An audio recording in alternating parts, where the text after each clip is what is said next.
Hello से हैं आप सब। तो रिसेंटली मैंने एक Spanish science fiction horror film देखी है जिसका नाम है द प्लेटफॉर्म, जो कि मुझे बहुत ही ज्यादा पसंद आई है। इस फिल्म के अंदर कोई भूत प्रेत तो आपको देखने को नहीं मिलेंगे, लेकिन अभी जो पूरे वर्ल्ड में सिचुएशन चल रही है उसको ये दर्शाता है और इस फिल्म का काफी ज्यादा डीप मीनिंग है। ये फिल्म उन चुनिंदा फिल्म्स में से है जो कि मेरी पर्सनल फेवरेट है। तो अगर आपको एक बेहतरीन स्टोरी लाइन और स्क्रिप्ट देखनी है तो वीडियो को पूरा देखिएगा। इस फिल्म का स्पेनिश नाम है एल ओजो, लेकिन नेटफ्लिक्स पर आपको यह फिल्म इंग्लिश डब्ड और सब्ड में मिलेगी। इस फिल्म को डायरेक्ट किया है गैल्डर गैस्टेलो उरोतिया ने और इस फिल्म की IMDb रेटिंग की बात करें तो वो है 7 स्टार्स आउट ऑफ 10। वीडियो के एंड में मैं बहुत सारी थ्योरीज भी बताऊंगा, तो चलिए अब बिना किसी देरी के चलते हैं सीधा वीडियो की तरफ।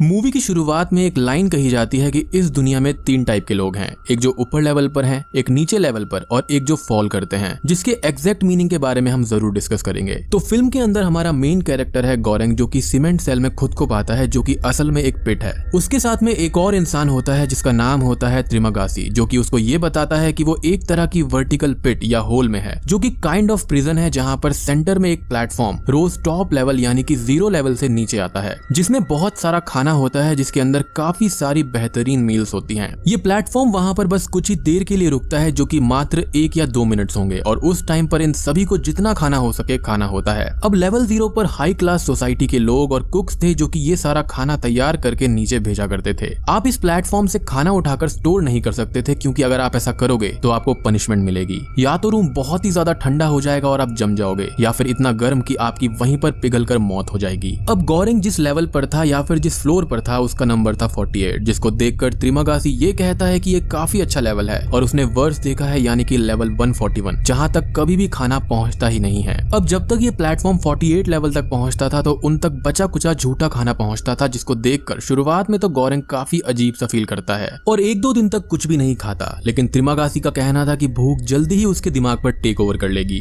गोरेंग एक एप्पल इस प्लेटफॉर्म से उठा लेता है और अचानक से ही उसका सेल गर्म होने लगता है, जिस पर त्रिमागासी का ये कहना था कि वो प्लेटफॉर्म से कुछ भी नहीं उठा सकता क्योंकि ये रूल्स के खिलाफ है। यहाँ पर गोरेंग के सामने एक इंसान सुसाइड भी कर लेता है, जिसका खून उसके चेहरे पर लग जाता है। त्रिमागासी से पूछने पर वो ये कहता है कि हाँ, ये इंसान ही था जो अभी नीचे कूद गया है। विद दैट सेड, अब इस पिट के बारे में कुछ बात कर लेते हैं। ये प्लेटफॉर्म सबसे नीचे वाले लेवल पर जाया करता था और उसके बाद बहुत ही ज्यादा तेजी से इस प्लेटफॉर्म को ऊपर बुला लिया जाता, ताकि कोई भी इसके सामने ना आ सके और अपने डिसाइडेड टाइम पीरियड से पहले बाहर ना निकल पाए। बात करें इस प्लेटफॉर्म के बारे में तो इसमें किसी टाइप का कोई मैकेनिज्म नहीं था। देखने से ऐसा लगता है कि ये मैग्नेटिक चीजों से कंट्रोल किया जा रहा था। और एक बात और थी कि इस सेल के अंदर जितने भी प्रिजनर्स थे उन सब पर नजर रखी जाती थी। इस होल के अंदर सब अपनी मर्जी से आते हैं और किसी को भी जबरदस्ती यहाँ पर नहीं लाया जा सकता। गोरेंग यहाँ पर अपनी सिगरेट पीने की आदत को छोड़ने के लिए आया था और वो यहाँ पर 6 महीनों के लिए रहने आया, जिसके बदले में उसको एक डिप्लोमा या फिर डिग्री मिलने वाली थी, जिससे उसकी सोसाइटी में काफी ज्यादा पूछ होगी। बात करें त्रिमागासी के बारे में तो वो काफी ज्यादा क्रूएल इंसान था। उसने एक बार अपने घर से बाहर टीवी फेंक दिया था, जिससे किसी की मौत हो गई थी, लेकिन उसने इस चीज की रेस्पॉन्सिबिलिटी नहीं ली थी, जिसके कारण से वो यहाँ पर 1 साल तक रहने के लिए आया था और उसका टाइम पीरियड बस खत्म ही होने वाला था, जिसके बाद उसके पास 2 डिग्रीज होंगी, जिससे वो सोसाइटी में रेस्पेक्टफुली रह पाएगा। अब यहाँ पर आने से पहले इन सभी को कोई भी एक आइटम लाना अलाउड किया गया था। गोरेंग एक डॉन कियोटे नामक किताब लेकर आया था और त्रिमागासी एक सैमुराई नाइफ यहाँ पर लेकर आया था, जिसको इस्तेमाल करने से वो और ज्यादा शार्प हुआ करती थी। त्रिमागासी एक पापी आदमी था, क्योंकि वो गोरेंग को ऊपर वालों से और नीचे वालों से बात करने के लिए मना करता है और दूसरों के खाने पर थूकता भी है, क्योंकि उसके पास ये पावर थी जिसका वो गलत इस्तेमाल करता है। अब जब नीचे फ्लोर वाले उससे कुछ मांगते हैं कि उसको कुछ वाइन उनके लिए छोड़ देनी चाहिए, तो वो उन पर यूरिन कर देता है, जो कि आज की सोसाइटी को दर्शाता है कि कैसे लोग अपनी पोजीशन का गलत फायदा उठाते हैं। और एक खास बात ये थी कि हर महीने इन प्रिजनर्स को अलग अलग लेवल पर शफल किया जाता था, और वो भी अलग अलग इंसान के साथ। ये चीज महीने के अंत में हुआ करती थी, जिस दौरान पिट के अंदर स्लीपिंग गैस छोड़ी जाती थी और सबको शफल कर दिया जाता था। And it was pure luck कि वो कौन से लेवल पर रहेंगे। फिलहाल ये दोनों लेवल 48 पर थे और यहाँ पर खाना ठीक ठाक पहुंच जाया करता था। अब एक दिन इस प्लेटफॉर्म पर एक मिहारू नामक लड़की उनको बैठी हुई दिखती है, जो कि पूरी तरह से खून से लथपथ थी, जिसकी मदद करने के लिए गोरेंग तैयार था, बट त्रिमागासी उसको ये बताता है कि वो अपनी बेटी की तलाश में हर महीने नीचे जाया करती थी और जो कोई उसके और खाने के रास्ते में आता वो उसको मार दिया करती थी, और लेवल 49 पर जो लोग थे वो उनको मार भी देती है, ऐसा हमको दिखाया जाता है। अब होता यह है कि अगले 1 महीने में ये दोनों अच्छे दोस्त बन जाते हैं और गोरेंग भी इस पिट के हिसाब से रहने लगता है, जैसा सब कर रहे थे कि लेफ्ट ओवर्स खाना वो भी खाने लगता है। अब महीने का अंत आता है और और उनको शफल कर दिया जाता है। और जब गोरेंग सोकर उठता है तो वो खुद को बंधा हुआ पाता है ऑन लेवल 171, जहाँ पर जब प्लेटफॉर्म आता है तो वहाँ पर बर्तनों के अलावा कुछ भी नहीं पहुँचता। गोरेंग को इस बेड पर त्रिमागासी ने ही बांध दिया था क्योंकि वो ये कहता है कि भूख के चलते वो दोनों एक दूसरे को मार सकते हैं और वो रिस्क लेना नहीं चाहता। त्रिमागासी ये कहता है कि वो 7 दिन तक तो भूखा रह सकता है, लेकिन उसके बाद वो गोरेंग के मांस के टुकड़े खा खाकर जिंदा रहेगा और उसको भी खिलाएगा ताकि वो इस महीने सरवाइव कर सके। 8वें दिन त्रिमागासी की भूख टेक ओवर कर लेती है और वो अपने नाइफ से उसका फ्लैश काट लेता है खाने के लिए, लेकिन तभी मिहारू प्लेटफॉर्म से नीचे आती है और त्रिमागासी को मार के उसको बचा लेती है। गुस्से में आकर अब गोरेंग त्रिमागासी को जान से मार देता है और मिहारू उसको त्रिमागासी का ही मांस का टुकड़ा खिलाती है। धीरे धीरे वो ये पूरा महीना उसी के मांस को खाकर गुजारता है, जिसके चलते वो बिल्कुल उसी की तरह बन जाता है। अब त्रिमागासी ने उसको ये बताया था कि वो 141 लेवल पर भी रह चुका है, तो उसने जरूर वहाँ पर किसी को मारकर खाया होगा और वो यहाँ पर पिछले कई महीनों से रह रहा था। गोरेंग के अकॉर्डिंग किसी को मारना मोरालिटी के खिलाफ है, बट अब उसको ये समझ आ गया था कि हाँ, यहाँ पर सर्वाइव करने के लिए ऐसा करना पड़ता है, जो कि आज के टाइम को दर्शाता है कि अपर लेवल अथॉरिटीज के पास नीड से ज्यादा चीजें हैं, बट वो नीचे लेवल तक पर्याप्त चीजें पहुंचने नहीं देते हैं। गोरेंग को अब त्रिमागासी की हेलुसिनेशंस दिखने लगती हैं, जिसके चलते हम ये कह सकते हैं कि अब उसका एक हिस्सा हमेशा गोरेंग के अंदर रहेगा। और ऐसा रियल लाइफ में भी होता है कि कोई भी एक्सपीरियंस हो, उसका छोटा सा हिस्सा हमारे अंदर हमेशा रह ही जाता है। अब हम यहाँ पर एक सीन देखते हैं कि एक पैनाकोटा अपर लेवल यानी कि 0 लेवल पर है, जिसके अंदर लीडर को एक बाल मिलता है, जिसको देखकर वो सभी शेफ्स के सामने बहुत ज्यादा गुस्सा करता है कि ये बाल ऐसे कैसे यहाँ पर रह गया, क्योंकि उसको सब कुछ परफेक्ट चाहिए था। खैर, अब किसी तरह से दूसरा महीना खत्म हो जाता है और गोरेंग खुद को मिहारू के साथ इंटीमेट होते हुए इमेजिन करने लगता है। इससे हम यहाँ पर एक और रूल को नोटिस कर सकते हैं कि नीचे लेवल्स पर कुछ भी होता रहे, अपर लेवल वालों को कोई भी फर्क नहीं पड़ता, चाहे कोई मरे या बचे, उनको कोई भी इशू नहीं होता। गोरेंग अब खुद को लेवल 33 पर पाता है, जहाँ पर इमोगरी नामक लेडी और उसका डॉग था, जो कि एक आइटम के तौर पर उसके साथ में आया था, जिसका नाम था रैमसे द सेकंड। गोरेंग उस लेडी को पहचान लेता है, जो कि कोई और नहीं बल्कि इस सिस्टम यानी कि एडमिनिस्ट्रेशन का पिछले 25 साल से हिस्सा थी। यही सबको यहाँ पर फॉर्म भर के लाया करती थी। उसी ने गोरेंग से कई सारे सवाल किए थे, जैसे कि वो पिट के अंदर क्या ले जाना चाहता है और उसका फेवरेट फूड क्या है इत्यादि। गोरेंग इस सिस्टम को फ्लॉड बताता है कि यहाँ पर काफी सारी कमियां हैं, लेकिन इमोगरी का ये कहना था कि ये सिस्टम बिल्कुल परफेक्ट है और यहाँ पर कोई भी दिक्कत नहीं है। गोरेंग को वो ये बताती है कि यहाँ पर टोटल 200 लेवल्स हैं और वो इस पिट की इस हॉरिबल कंडीशन से वाकिफ नहीं थी। वो यहाँ पर इसलिए आई थी क्योंकि उसको कैंसर हो गया था और वो खुद इस पिट को देखना चाहती थी कि जिन लोगों को वो पिछले 25 साल से यहाँ पर भेज रही है, तो वो पिट है कैसी। और असल में वो यहाँ पर आकर खुश नहीं थी, क्योंकि यहाँ पर जो हालात थे वो बहुत ही ज्यादा खराब थे। इमोगरी यहाँ पर अब स्पॉन्टेनियस सॉलिडेरिटी का कंसेप्ट इस्तेमाल करने की कोशिश करती है। मीनिंग इमोगरी 15 दिन तक कोशिश करती है कि वो नीचे लेवल वालों को 2 प्लेट सफिशिएंट फूड के साथ भेजे और वो दोनों और 2 प्लेट्स नीचे भेजें सेम मैसेज के साथ में, ताकि सभी को खाना मिल सके। लेकिन वो उसकी बात नहीं सुनते। यहाँ पर प्लेटफॉर्म पर स्नेल्स भी थे, जिनको किसी ने नहीं खाया था, जो कि गोरेंग का फेवरेट फूड था, जो कि फॉर्म भरते टाइम उसने इमोगरी को बताया था। और मुझे ऐसा लगता है कि इस टेबल पर जितना भी खाना था वो उन सभी का फेवरेट फूड था, यानी कि इस प्लेटफॉर्म पर बहुत सारी आइटम्स थी। खैर, उसी वक्त गोरेंग गुस्से में आकर उनसे ये कहता है कि वो उनके खाने में मल मूत्र मिला देगा, जिससे वो कुछ भी नहीं खा पाएंगे। तो अगर उनको खाना है तो इमोगरी की बात सुन ले। इमोगरी उसको ये बोलती है कि अब बस अपर लेवल वालों को भी समझाना है, जिस पर उसका ये कहना था कि वो ऊपर जाकर तो मलमूत्र नहीं कर सकता, मीनिंग कि वो स्पॉन्टेनियस सॉलिडेरिटी पर विश्वास नहीं करता। स्पॉन्टेनियस सॉलिडेरिटी का एग्जैक्ट मीनिंग देखें तो स्पॉन्टेनियस मतलब होता है बिना जबरदस्ती किए हुए या फिर अनफोर्स्ड वर्क, और सॉलिडेरिटी मतलब होता है यूनिटी, एक ऐसा काम जो कि म्यूचुअल इंटरेस्ट से दूसरों के हित में किया जाए। तो बेसिकली वो इस सिस्टम को ठीक करना चाह रही थी, बिकॉज अगर यहाँ पर 200 लेवल्स थे तो वहां तक तो खाना पहुंचता ही नहीं होगा, बिकॉज अपर लेवल वाले ही ज्यादा खाना खा रहे थे, जबकि वो कम में भी सर्वाइव कर सकते थे। और आज की सोसाइटी में भी यही चीज होती है, अमीर के पास बहुत ज्यादा है बट गरीब के पास कुछ नहीं। गोरेंग के सामने अब इस प्लेटफॉर्म पर फिर से मिहारू आती है, जो कि अच्छी हालत में नहीं थी। गोरेंग उसकी मदद करता है और उसको अपने बेड पर लेटा देता है और उसकी सेवा करता है, पर तभी इमोगरी का डॉग खाना उठाकर रख लेता है, जिसके चलते पूरा सेल ठंडा होने लगता है और गोरेंग उस खाने को लेकर नीचे प्लेटफॉर्म पर फेंक देता है, जिससे सब कुछ नॉर्मल हो जाता है। मिहारू अब आराम करती है और गोरेंग इमोगरी को ये बताता है कि वो अपने बेटे को ढूंढने हर महीने नीचे जाती है, जिसको सुनकर इमोगरी शॉक्ड हो जाती है, क्योंकि उसका ये कहना था कि वो यहाँ पर अकेली आई थी और वो एक एक्ट्रेस है जो कि किसी फेमस आर्टिस्ट की तरह बनना चाहती है और वो एक इमेजिनरी बच्चा ढूंढ रही है, जिसके चलते वो एक साइको मर्डरर बन गई है। वो ये भी बताती है कि 16 साल से नीचे का कोई भी बच्चा इस पिट में नहीं है, क्योंकि एडमिनिस्ट्रेशन के कुछ रूल्स हैं जिनको लेकर वो काफी ज्यादा स्ट्रिक्ट हैं, जिसके चलते ऐसा हो ही नहीं सकता कि यहाँ पर कोई बच्चा आया हो। खैर, अब अगले दिन जब वो उठते हैं तो वो ये देखते हैं कि मिहारू तो वहां से नीचे चली गई है, पर उसने इमोगरी के डॉग को जान से मार दिया है, जिससे इमोगरी बहुत ही ज्यादा दुखी हो जाती है और ना ही खाना खाती है। अब वो इस कदर टूट गई थी कि वो गोरेंग के सामने रोने लगती है और ये बोलती है कि उसको सच में नहीं पता था कि इस पिट में ऐसा कुछ होता है और लोगों के पास पर्याप्त खाना तक नहीं है। वो ये कहती है कि गोरेंग को उस पर विश्वास करना ही होगा। खैर अब किसी तरह से महीना पूरा हो जाता है और गोरेंग उठता है तो खुद को लेवल 202 में पाता है और वो ये देखता है कि इमोगरी ने खुद को फांसी लगा ली है। अब इसके कई सारे रीजंस थे। पहला कि उसको कैंसर था तो वो वैसे ही मर जाती। दूसरा 202 लेवल्स देखकर उसको शॉक लगता है क्योंकि 202 के भी नीचे काफी सारे लेवल्स थे, जबकि उससे ये बोला गया था कि यहाँ पर सिर्फ 200 लेवल्स हैं। तो एडमिनिस्ट्रेशन ने उससे भी 25 साल तक झूठ कहा। उसको अपने डॉग का भी दुख था और आखिरी में वो ये चाहती थी कि गोरेंग यहाँ पर बदलाव लाए जिसके चलते उसको सर्वाइव करना होगा और वो खुद की बॉडी उसके लिए छोड़ गई थी। वो पूरा महीना उसकी बॉडी को खाकर गुजारता है। यहाँ पर इस सिस्टम का एक और फ्लॉ था कि हर महीने आपका पार्टनर टेक्निकली चेंज होना चाहिए था, लेकिन पहले 2 महीने तक त्रिमागासी उसका पार्टनर था और फिर इमोगरी। बट यहाँ पर देखने वाली बात ये थी कि असल में ये सब एडमिनिस्ट्रेशन की चाल थी। लाइक पहले तो वो एक अच्छे लेवल पर सबको रखते थे और फिर एकदम से ही किसी घटिया लेवल पर उनको डाल दिया करते ताकि दोनों ही मर जाए या फिर कोई एक बच जाए। ये सब एक टेस्ट लगता है और एक एक्सपेरिमेंट दिखाई देता है जिससे कोई भी यहाँ से बाहर न जा पाए। और आजकल ऐसा है भी क्योंकि ये सब चीजें हमारे फ्लॉड सिस्टम को दिखाती हैं। एक बार अगर आप उस सोसाइटी में एंटर कर जाते हैं तो आप वहां से आसानी से बाहर नहीं निकल सकते।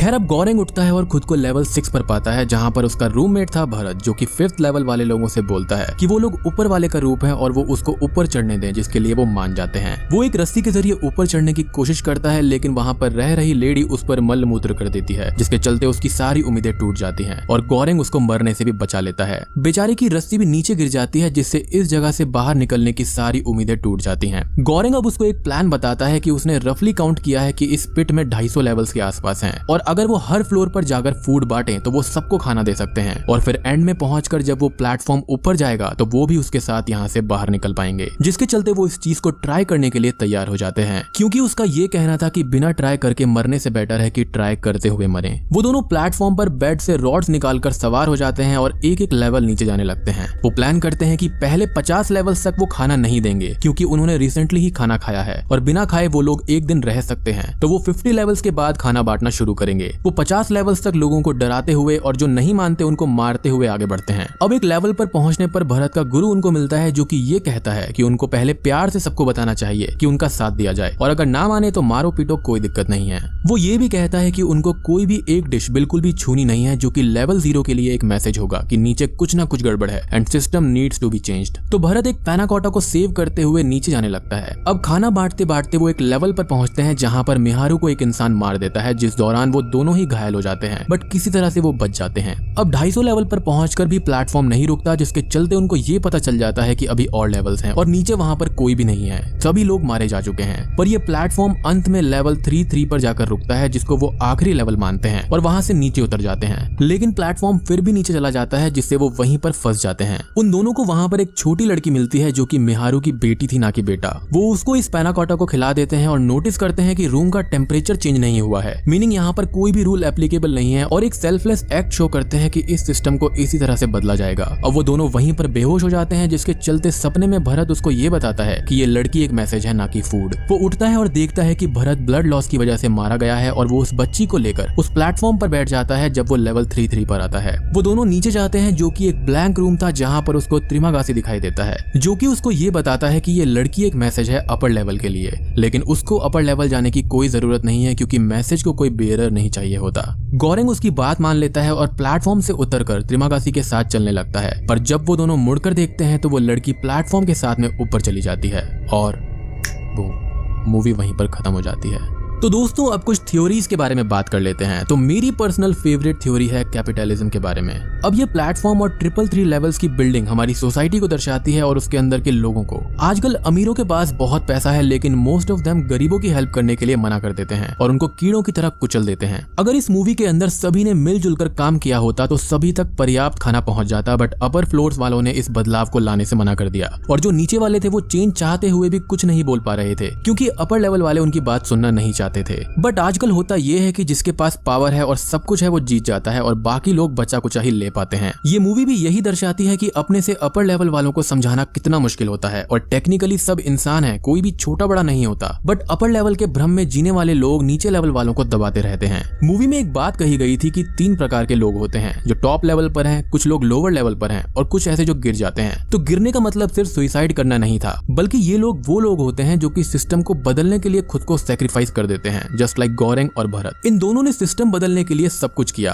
पूरे सिस्टम से ये लोग लड़ते चले गए और सबको खाना भी खिलाया। अंत में हमने ये देखा कि एक छोटी सी लड़की लेवल 333 पर थी, तो वो इस करप्ट सिस्टम को दिखाता है कि रूल्स होने के बावजूद भी सिस्टम में फ्लॉ हैं। अदरवाइज इमोगरी के अकॉर्डिंग यहाँ पर कोई भी बच्चा होना नहीं चाहिए था और यहाँ पर सिर्फ 200 लेवल्स होने चाहिए थे। अब यहाँ पर दो चीजें हो सकती हैं कि या तो ये बच्ची वाकई में वहां पर थी या फिर ये एक हेलुसिनेशन था। आपको याद होगा कि इन दोनों ने एक पैनाकोटा बजाया था मैसेज देने के लिए, बट एक सीन आता है मूवी के बीच में जहाँ पर शेफ्स और लीडर एक पैनाकोटा को लेकर लड़ रहे होते हैं कि उसमें बाल कैसे आ गया। तो उसको देखकर ये लगता है कि ये दोनों हेलुसिनेट कर रहे थे कि वहां पर कोई बच्ची है, क्योंकि उसके खाने का तरीका और वो कुछ बोल भी नहीं रही थी। तो मेरे हिसाब से मुझे ये लगता है कि वो पैनाकोटा ऊपर गया, लेकिन उन्होंने इस चीज को सिस्टम चेंज करने के वे में नहीं लिया, बल्कि उन्होंने ये सोचा कि इसमें बाल था इसलिए इसको ऊपर भेज दिया गया है और किसी ने इसको खाया नहीं। बट यहाँ पर एक और पॉसिबिलिटी ये निकलती है कि लीडर सारे खाने को काफी प्रिसाइजली चेक कर रहा था, तो हो सकता है कि उस पैनाकोटा को लेवल 0 पर ही पकड़ लिया गया होगा और शेफ्स को डांट कर नया पैनाकोटा नीचे भिजवाया गया। मूवी के बीच में पैनाकोटा को दिखाना हम सभी को कंफ्यूज करने के लिए हो सकता है, क्योंकि अगर यहाँ पर कोई भी बच्ची नहीं होती तो क्यों त्रिमागासी ये कहता कि मिहारू अपने बच्चे को ढूंढती है रोज, और मिहारू क्यों रोज सबसे लड़ाई करके अपनी बच्ची को ढूंढने जाती। मुझे लगता है कि लेवल 333 पर कोई भी रूल एप्लीकेबल नहीं था, क्योंकि वहां पर टेम्परेचर चेंज नहीं हुआ जबकि उन दोनों के हाथ में पैनाकोटा था। तो मिहारू ने अपनी बच्ची को उसी लेवल पर रखा होगा ताकि उसको कोई भी नुकसान ना हो। अब आपको ये लगेगा कि बच्ची सही सलामत कैसे थी, तो मिहारू मेरे हिसाब से हर मंथ नीचे जाया करती थी खाने को प्रोटेक्ट करते हुए, ताकि कुछ खाना वो अपनी बच्ची को दे सके। लेवल 333 पर खाना स्टोर करने से इशू नहीं था, तो वो मंथ में एक बार नीचे खाना पहुंचा दिया करती थी ताकि उसकी बच्ची सेफ रहे। बाकी बच्ची वाकई में एग्जिस्ट इसलिए करती थी क्योंकि भरत और गौरेंग दोनों ने ही उसको देखा था।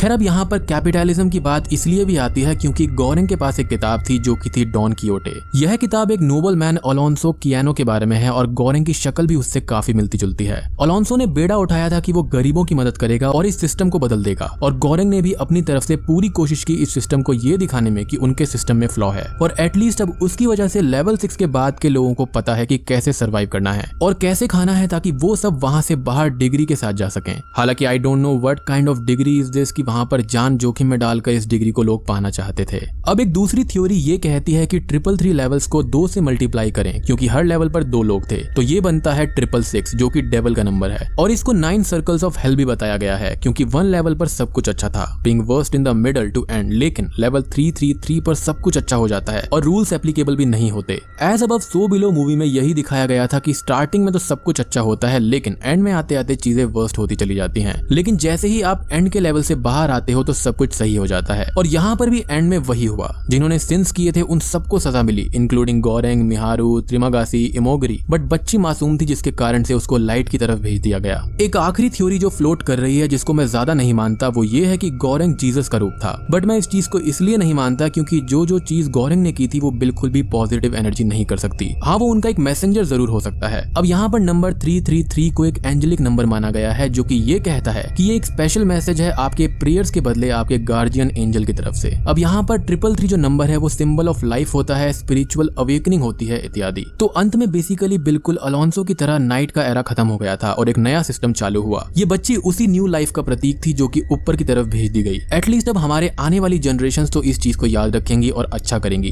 क्योंकि जब कोई गरीबी से उठकर आगे आता है तो उसको पैसे की और खाने की कदर होती है और वो कभी भी अपने से नीचे वालों को दबाने की कोशिश नहीं करता। तो दोस्तों ये था my take on platform movie. उम्मीद करता हूँ कि आपको ये एक्सप्लेनेशन पसंद आई होगी और मुझे ये भी उम्मीद है कि आपको सब कुछ अच्छे से समझ आ गया होगा। और पर्सनली मुझे ये फिल्म बहुत ही ज्यादा पसंद आई है। आप एक बार इस फिल्म को जरूर जाकर देखना। अगर अभी भी आपके कुछ डाउट्स हैं तो आप मुझे इंस्टाग्राम पर फॉलो करके सवाल पूछ सकते हैं। वीडियो अच्छी लगी हो तो लाइक करें, सब्सक्राइब करें और कमेंट करना ना भूलें।